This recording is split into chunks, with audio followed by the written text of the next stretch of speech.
Assalamualaikum warahmatullahi wabarakatuh.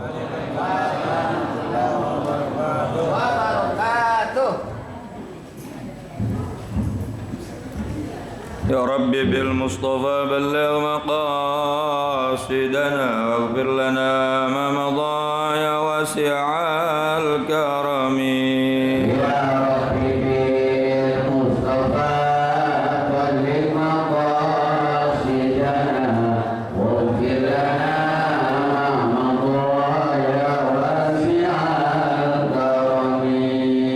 Muhammadun sayyidul kaunaini wa thaqalaini wal fariqaini min urbin wa min ajami.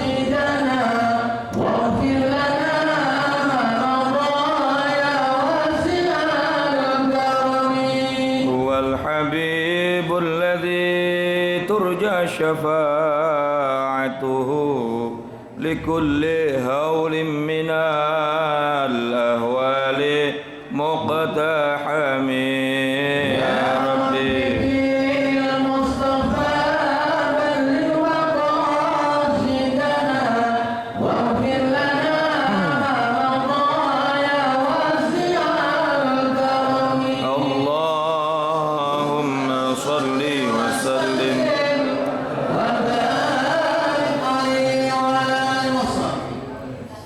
Alhamdulillah alladzi ja'ala ta'limana ta'liman mubarakan fi tuli hayatina wa ja'alahu sababan li husnil khatimati fi akhir umrina. Allahumma salli wa sallim wa barik ala sayyidina maulana Muhammadin الخلق جملة وتفضيلا وعلى آله وصحبه يرجون عملا صالحا مقبولا. Amma ba'du, yang sama-sama kita muliakan guru kita Kiai Haji Dr. Andes Muhammad Ja'far, Kiai Haji Zulfa Mustafa Muqarrabin Yusuf, Kiai Haji Ahmad Habibi Abdul Rashid Ramli, matta'anallahu fi tuli hayatihim, juga Ustaz Zidan Mustafa, dan juga tidak lupa Ketua Masjid Baitur Rahman Bapak Haji Zainuddin dan para pengurusnya, serta guru kita juga pengurus Majelis Ta'lim Ukhuwah Islamiyah Bapak Kiai Haji Muhammad Tahir, dan seluruh para jamaah yang hadir tanpa terkecuali. Semoga semuanya dimuliakan Allah Subhanahu wa taala. Tanpa berpanjang dalam, kita lanjutkan kembali pembahasan kitab kita. Namun sebelumnya kita baca suratul Fatihah. Mudah-mudahan Allah memberikan kita ilmu yang bermanfaat agar membuat kita mendapatkan keselamatan hidup di dunia sampai akhirat.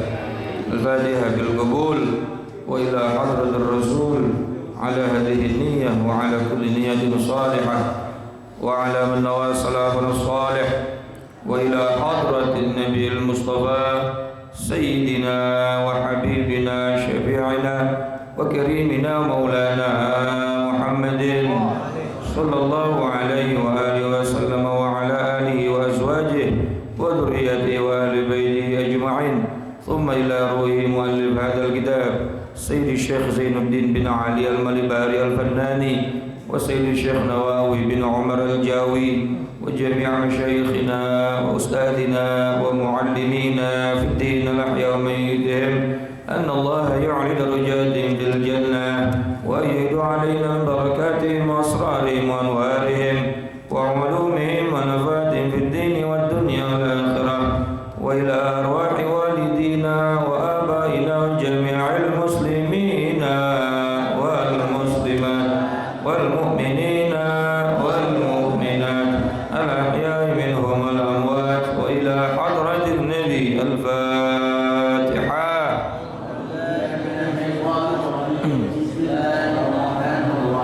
الحمد لله رب العالمين الرحمن الرحيم مالك يوم الدين إياك نعبد وإياك نستعين اهدنا الصراط المستقيم صراط الذين أنعمت عليهم غير المغضوب عليهم ولا الضالين. رب اغفر لي ولوالدي آمين. Semoga Allah ampuni dosa kita dan dosa kedua orang tua kita. Bismillahirrahmanirrahim. Qala al-musannif rahimahullahu ta'ala wa nafa'na bi'ulumihi wa amadna bi asrarihi fid daraini amin. Wasyu'batu tasi'atu wa thalathun. Adapun cabang iman yang ke-39, al-ihtirazu 'anil malil haram, ialah memelihara diri dari harta yang haram. Kariba, seperti riba, wa nahwih, dan lain-lainnya. Kalau kemarin makanan yang, kalau ini kalau makanan kan spesifik apa yang dimasukkan ke dalam mulut sampai ke dalam perut kita. Tapi kalau harta itu umum, pakaian, sandang, kemudian kendaraan dan lain sebagainya, maka wajib kita jaga juga semua itu sumber dari sesuatunya kita pastikan adalah barang yang halal. Ini bagian dari iman. Jangan wal-wal ketua. Ora petuli wat, ora petuli as. Sing penting nyong warek, nyong seneng kabeh tihun. Fayajibu ayatlubal kasbal halala kasira'atin wa tijaratin wa sun'atin. Fayajibu, dan ia wajib, ayatluba, untuk mencari al-kasba, pekerjaan, al-halala, yang halal. Jadi nyari kerjaan halal itu hukumnya apa? Wajib. Bukan anjuran, bukan himbauan, tapi kewajiban. Berarti kalau kerjanya halal, pahalanya banyak gak? Banyak. Namanya kewajiban pasti dapat pahala. Kasiraatin, seperti bertani. Watijaratin, dan berdagang. Wah, masya Allah, itu sunnah Nabi juga tuh dagang tuh. Nabi juga berdagang. Wasun'atin, dan bertukang. Jadi jangan dianggap remeh tukang ya. Ngebangun bangunan tuh. Bangun rumah. Emang dari dulu ya itu tiga itu tuh. Dari dulu tiga ini aja tuh. Dari dulu pekerjaan yang umum tiga. Betul nggak? Dari zaman Nabi Adam. Betul ya?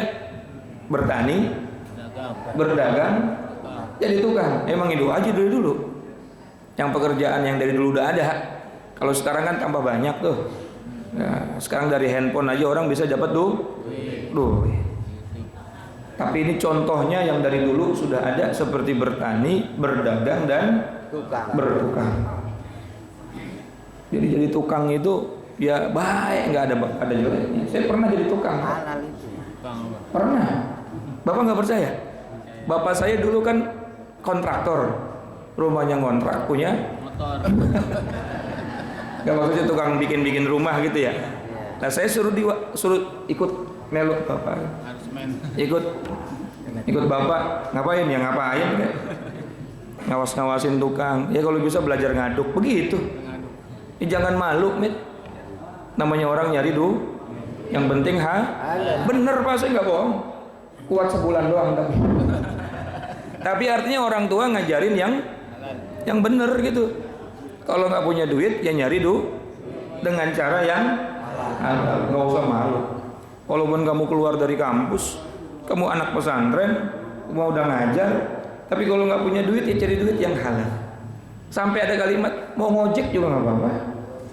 Kalimatnya gitu. Andai kakak nggak punya duit, mau ngojek juga. Ada kalimat yang saya masih ingat sampai sekarang. Waktu saya diantar ke PTIQ, Perguruan Tinggi Ilmu Al-Quran. Memang bapak saya sampai meninggal dunia nggak punya mobil. Saya diantarin naik Metro Mini dari Priok ke Kampung Rambutan naik Patas 8. Dari Kampung Rambutan ke Lebak Bulus naik Metro Mini. Bukan Metro Mini, Koan Wisata yang warnanya kuning. Sambil nunggu jalan tuh ya namanya Metro Mini, kalau belum penuh belum jalan dia. Sekarang kamu mau saya masukin ke kampus kuliah, tapi kalau udah lulus kuliah nggak punya duit, ya kerja yang halal. Jadi apa kek? Masya Allah. Jangan geng. Biasanya kan kuliah jangan malu-maluin. Yang ditanamkan sama saya, kerja apa aja, usaha apa aja, yang penting dan ternyata ini termasuk cabang dari Qala ba'dul arifin, sebagian orang arif berkata, tarkul kasbi ala thalathati aujah, meninggalkan pekerjaan itu ada 3 sebab. Orang nggak kerja itu karena 3 sebab. Yang pertama, imma kaslan, sebab karena malas. Ini sebab paling utama nih. Kenapa nggak kerja? Males. Bapak nanti kalau punya anak jangan kasih nama anaknya Kaslan ya. Siapa nama anaknya? Wah, saya ngaji sama Ustadz Amit kemarin tuh di kitab Qomit Tughyan ada bahasa keren, namanya siapa? Kaslan, Muhammad Kaslan. Muhammad males. Ini jangan mentang-mentang bahasa Arab kemudian dijadi nama. Nggak semua nama bahasa Arab bagus. Ya sama kayak bahasa Indonesia, nggak semua artinya juga bagus. Makanya ngasih nama anak itu yang penting 2, Pak. Ngasih nama anak itu yang penting 2. Yaitu yang pertama, nama yang mengandung pujian sama nama yang mengandung doa. Pakai bahasanya apa aja monggo. Yang penting itu nama mengandung unsur pujian. Yang kedua mengandung doa. Karena Nabi pada saat ditanya apa sih arti sebuah nama, maka Nabi menjawab, al-ismu nisfud doa. Nama itu setengah dari doa. Jadi kalau kita punya nama dipanggil sama orang, sama aja kita didoain. Masya Allah. Ustadz Tahir artinya suci, bersih. Makanya bersih mulu kayak Tahir, Masya Allah. Kelihatan bersih. Hamid ya sama aja, orang muji saya. Hamid kan artinya terpuji, betul nggak? Nama yang baik-baik, begitu. Gak bisa bahasa Arab karena nggak ketemu Ustadz, ya pakai nama bahasa Indonesia. Sugeng Makmur Abadi selamanya. Kan bagus tuh, betul ya? Ya sama saingan sama material. Yang penting namanya bagus gitu artinya. Jangan gara-gara bahasa Arab nggak taunya namanya asli, apa maknanya jelek, Kaslan. Artinya males. Ya Allah. Siapa namanya? Siti Nurhamiyah. Oh, cakep tuh, ada di Al-Quran. Iya, artinya neraka yang menyala-nyala. Wa ma adraka ma hiya narun. Mentang-mentang di Al-Quran dipakai. Narun Siti Nurhamiyah. Kalau Nurhayati cakep. Cahaya kehidupan. Hayat itu kan kehidupan. Jadi intinya asal mengandung pujian, asal mengandung doa, pakai bahasa apa aja silakan. Tapi yang bagus ya tafaulan, tabarukan, ngambil tafaul, ngambil berkah sama orang-orang baik. Itu paling gampang dah. Ya. Nah, kita lanjutin lagi. Jadi orang ninggalin kerjaan atas 3 dasar. Yang pertama karena males. Wa imma taqwan, ada kalanya juga orang nggak kerja sebab karena takwa. Saking kepengennya ibadah terus akhirnya kagak kerja.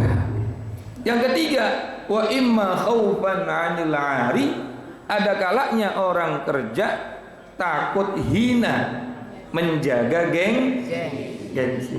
Ini tiga-tiganya kagak beres ya. Karena malas, karena pengen ibadah, akhirnya nggak kerja, ibadah baik, beras beak.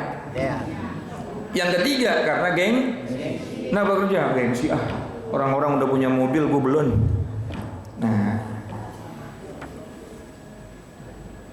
faman tarokahu kaslan fala budda anis su'al, maka siapa orang yang ninggalin bekerja karena malas, pasti dia akan minta-minta. Betul nggak? Suruh kerja berat males, suruh kerja ini males, ujung-ujungnya bagi dong, bagi dong, betul nggak? Masih muda, masih kuat. Wa man tarakahu taqwan fala budda lahu minat tam'i fima bi aidin nas. Kalau dia tidak bekerja karena sebab takwa, karena sebab ibadah, karena sebab dia pengen ibadah terus, maka fala budda lahu minat tam'i, dia pasti akan memiliki sifat toma. Apa itu toma? Ngarep sama orang lain. Ya, mudah-mudahan si hari ini ada yang ngirim nih. Mudah-mudahan si hari ini ada yang ngirim dengan alasan Allah itu maha memberi rizki. Yang penting wirid. Ntar juga ada yang Pak, ini kitab tasawuf, ini kitab tauhid, ini kitab fikih, kitab syariat. Walhasil ini kitab syariat nggak ngajarin kita males kan? Betul nggak? Ya, ikhtiar mah apa aja. Yang ngirim datang, ada yang ngirim, ya kita sih nggak mau ogah. Asal penting ya udah ikhtiar ya. Yang penting udah ya. Kalau ada yang ngirim, ada yang ngasih, ya kagak mau ogah kita mah. Bahasa apa itu ya? Kagak mau nolak. Kalau udah ada yang ngasih jangan tapi nggak berharap. Tapi kalau orang ninggalin kerjaan sama sekali, kemudian dia tidak berusaha karena alasannya bertakwa, karena alasannya untuk ibadah, pasti fala budda alaihi tama, pasti dia akan memiliki sifat tama, sifat berharap kepada orang lain. Wal akli bidini, Masya Allah. Dan yang bahaya lagi, dia akan makan bidini, dari agamanya, berharap dari apa yang dilakukan dari urusan agama. Wa dzalika haramun, dan perkara itu hukumnya haram.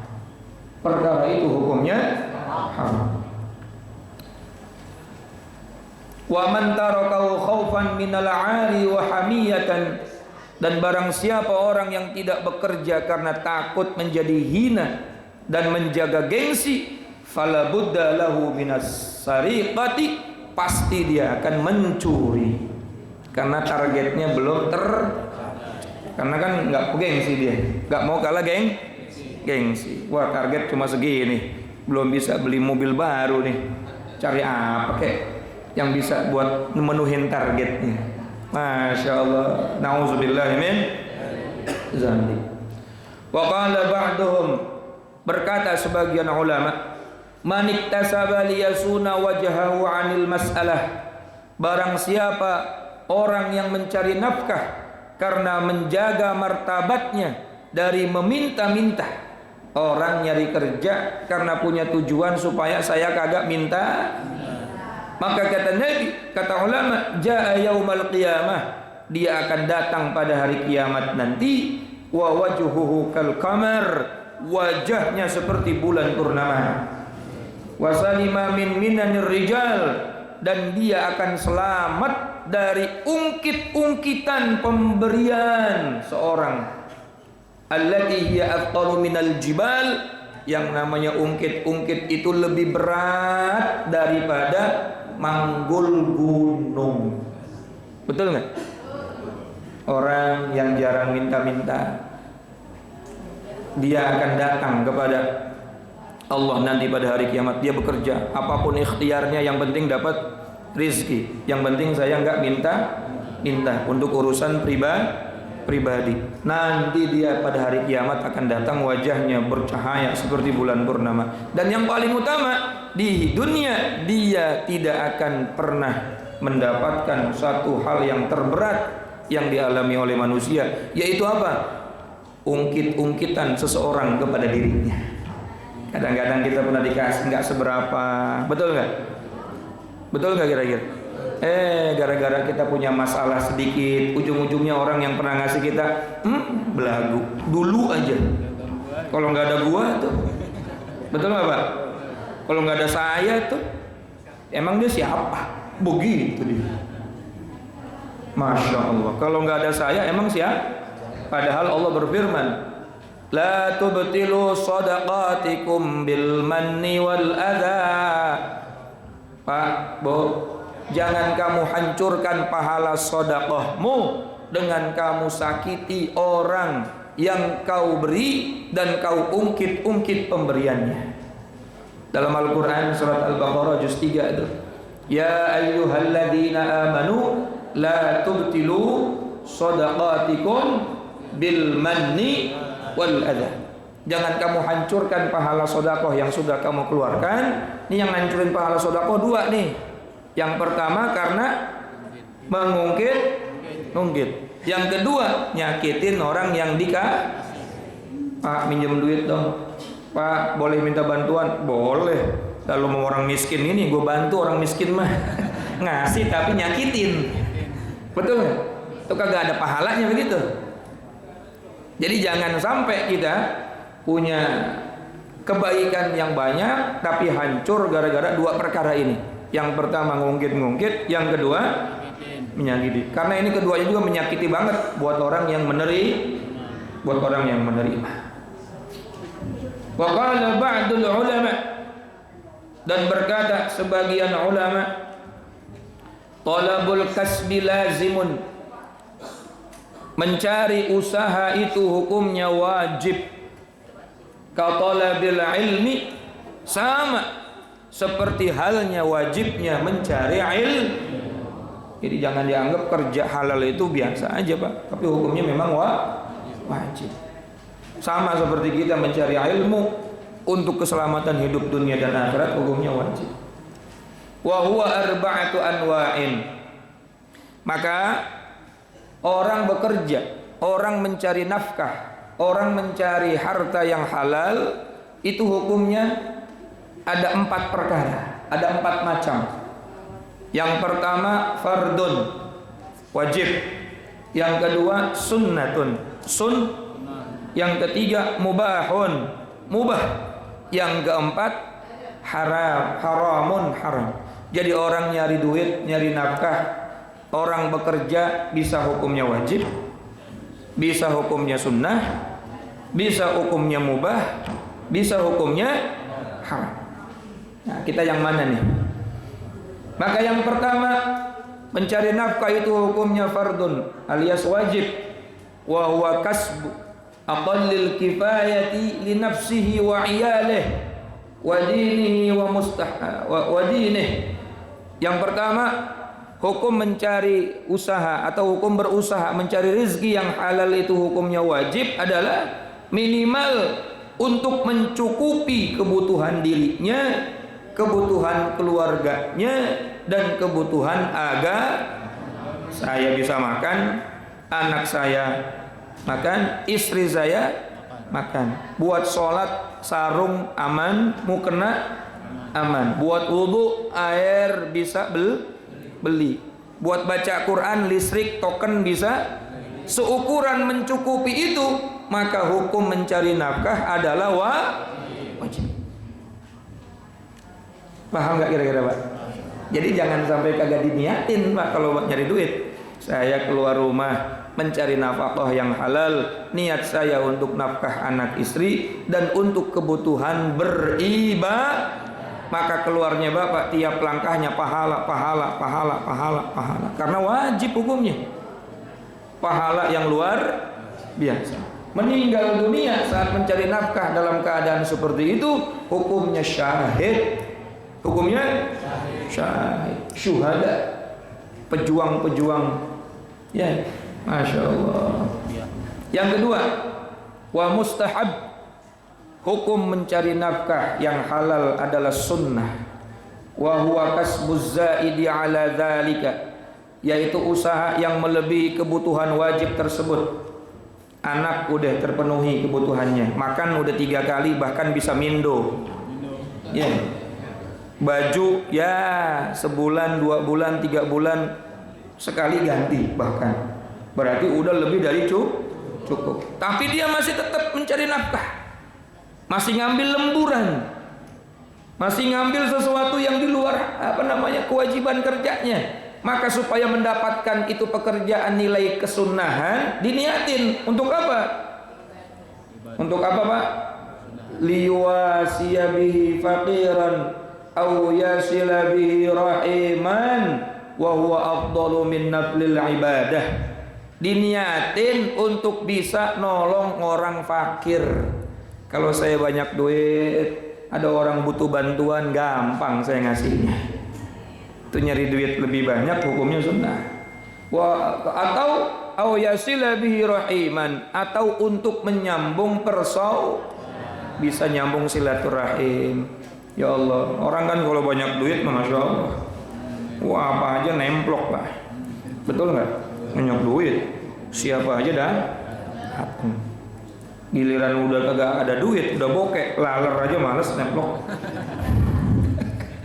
Mumpung lagi ada duit, orang pada datang, saya pengen nyambung pengen bantuin orang-orang yang lagi kesusahan. Maka nyari uang niatnya kayak begini, masya Allah. Wa huwa afdalu min naflil ibadah. Usaha yang demikian adalah lebih utama dari ibadah sunnah lainnya. Subhanallah. Dari ibadah sunnah yang lainnya. Jadi ibadah sunnah banyak ya? Banyak gak Pak? Banyak. Tapi Bapak kerja dapat duit lebih, tapi diniatin nanti kalau ada masjid dibangun saya mau sumbang. Kalau ada madrasah dibangun saya mau sumbang. Kalau ada orang fakir minta bantuan saya mau Kak, dari uang yang saya hasilkan ini. Maka itu usahanya, nyari duitnya, hukumnya sunnah lebih utama daripada sunnah yang ada. Masya Allah. Makanya ada wali abdal, Pak. Wali abdal itu kerjaannya bantuin orang.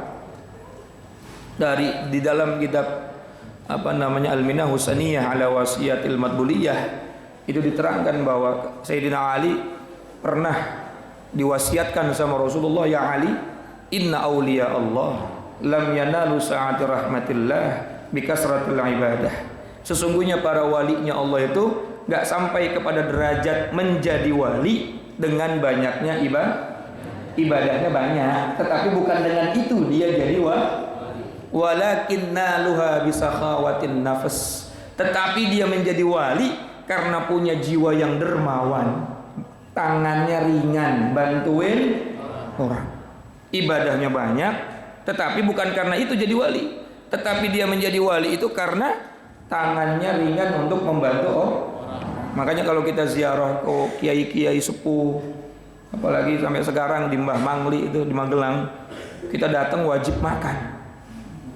Mau 1 bis, 2 bis, 10 bis. Saya pernah nanya sehari berapa bis di sini? Ya kalau lagi rame bisa 10 bis. Makan, wajib makan. Kalau nggak makan ditukani bayar. Kan yang nerusin mantunya. Artinya di atas gunung dia nyiapin makan tanpa bayaran dan nggak ada kotak amal di sana. Artinya orang betul-betul dilayani. Nah, jadi ketika dia mencari nafkah, lalu ada kelebihan dari nafkahnya, diniatkan untuk membantu orang lain, afdalu, ini lebih utama min naflil ibadah, daripada semua ibadah sunnah. Jadi yang wajib pertama adalah sekedar untuk memenuhi kebutuhan keluarga dan kebutuhan beribadah. Lalu mencari nafkah hukumnya sunnah. Kalau ada kelebihan pengen bantu orang lain, pengen mensyiarkan agama, dan mencari nafkah yang seperti ini afdalu minal ibadatin nafilah, itu lebih utama daripada ibadah-ibadah yang sunnah. Yang ketiga, hukum mencari nafkah bekerja hukumnya mubah. Apa itu mubah, Pak? Mubah itu enggak wajib, enggak sunnah, enggak makruh, enggak haram, enggak wajib, enggak sunnah, enggak makruh, enggak, ya mubah, boleh-boleh aja, dikerjain boleh, enggak dikerjain juga boleh. Bagaimana hukum mubah? Kasbuz zaidi ala dzalika litana'umi wa tajammul. Dia mencari rizki yang melebihi semua itu. Semua itu maksudnya yang pertama dan yang kedua. Buat keluarga udah cukup. Bantuin orang udah. Sekarang saya pengen bangun rumah yang cakep. Saya pengen punya mobil yang rada enakan. Mubah boleh, nggak haram boleh. Yang penting kerjaannya halal. Nah kan kita tahu kalau begini ya. Dan kita bisa meniatkan ibadah apa kerjaan kita. Nah yang terakhir nih yang haram nih. Kerja hukumnya haram, nyari nafkah hukumnya haram. Bagaimana? Wa huwa kasbu ma amkana litafakhuri, yaitu ketika dia bekerja niat mencari harta yang banyak, niatnya untuk menyombongkan diri. Walaupun sehari cuma dapat cepet, sehari cuma dapat 200.000, tapi niatnya gue pengen dapat duit, mau ganti iPhone X, iPhone 13. Kalau orang melihat saya nelpon, saya mau gayaan, saya mau bikin rumah, saya mau beli mobil, biar orang tahu saya berhasil. Nah, mulai niatnya begitu aja udah salah. Lalu dia bekerja, walaupun pekerjaan yang dihasilkannya haram, dari niatnya seperti itu saja, maka hukum bekerjanya menjadi haram. Nah, kira-kira paham Pak? Ada berapa hukum bekerja? Ada berapa? 4. Semua tergantung nih. Yang pertama wajib. Pada saat kita niat bekerja mencari nafkah untuk menafkahi anak istri dan untuk mencukupi kebutuhan beribadah. Yang kedua, sunnah. Maka ketika kita mencari nafkah sudah terpenuhi kebutuhan anak istri, ibadah kita juga udah nyaman, sejadah udah ada, mukena udah ada, lain sebagainya udah ada, madrasah anak-anak udah bisa bayar, betul nggak? Guru privat yang dipanggil ke rumah buat belajar alif-alifan udah bisa dibayar. Berarti ada kelebihan dari itu, mencari kelebihannya. Hukumnya sunnah. Kalau ada kelebihan saya mau bantu orang susah. Kalau ada kelebihan saya mau kasih masjid. Kalau ada kelebihan ukhuwah Islamiyah setiap awal bulan ada ombokan. Niat nyarinya duit supaya buat seperti itu hukumnya sunnah. Yang ketiga mubah. Udah keluarga tercukupi, ibadah tercukupi, buat bantuin orang juga sudah. Mubah nih hukum mencari nafkah, buat memperhias diri. Rumah mau dibagusin, mobil mau dimewahin, boleh aja, duit dewek. Betul nggak? Yang penting sumbernya hal. Yang terakhir, nyari nafkah hukumnya haram, nyari kerja hukumnya haram, bekerja hukumnya haram. Kalau belum apa-apa niatnya hasilnya untuk menyombongkan diri. Nah, kerja di sono biar pada tahu tetangga bahwa ente berhasil. Nah, provokator namanya orang tua kayak begini. Kerjanya niat awalnya udah bekerjanya jadi haram, akhirnya nanti hartanya jadi haram. Jadi semua tergantung. Kok dari niat bisa halal, haram, wajib, sunnah? Ya iya Pak. Bapak punya istri, sebelum nikah halal apa haram? Dipegang? Apalagi diapain? Cuma gara-gara niat lalu ada ijab kabul jadi halal. Jadi segala sesuatu bisa menjadi halal dan haram karena niat dan caranya. Oleh karena itu kita ngaji seperti ini, mudah-mudahan kita bisa tahu cara-cara mencari nafkah yang diridhoi oleh Allah Subhanahu wa ta'ala. Jadi jangan marah kalau ada orang rumahnya mobilnya bagus, ya mubah saja, nggak haram itu.